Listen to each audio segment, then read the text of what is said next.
নিজের স্বামী যখন অপরাধী তখন একই পেরেছে তার স্বামীকে অপরাধ থেকে বের করতে, তাই জানতে আজকের এই ভিডিও। তার স্বামী একটা ট্রেন হাইজ্যাক করে ফেলে আর তার স্বামীকে ওই ট্রেন থেকে ধরার জন্য সে চলে আসে রেল স্টেশনে।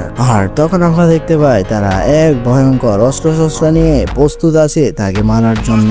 আর ট্রেন আসার পরে তারা একেবারে প্রস্তুত হওয়ার পর গানগুলো রিলোড করার পর তারা যা দেখে তা তারা কল্পনাও করেনি যে তারা আজকে এ পরিস্থিতিতে পড়বে। ট্রেনের দরজা খোলার সাথে সাথে ট্রেন থেকে একটা মাটারশিয়াল অর্থাৎ স্মোক বোম বের হয়। আর তখনই একটা পিচ্চি ছেলে পুরো মুখে কাপড় বাঁধা বের হয়ে আসে।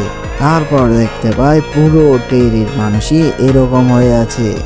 আরে ভাই, শাহরুখ খান যে এখানে কি মাস্টার মাইন্ড একটা চাল দিয়েছে সেটা তারা বুঝতে পারেনি। তারপর ট্রেনের ভেতর একটা অটো মেশিন গান অর্থাৎ দূর থেকে কন্ট্রোল করা মেশিন গান সেট করে গিয়েছে, যাতে তারা স্টেশন থেকে বের হয়ে যেতে পারে। আর পুলিশরা এখানেই পড়ে থাকে। এই পুতুলটাকে দেখে তো তার মাথা পুরোই হট হয়ে যায় যে একটা মানুষ আমাদেরকে কতটা খানি বোকা বানাতে পারে। পরের পার্টের জন্য লাইক এবং সাবস্ক্রাইব করো।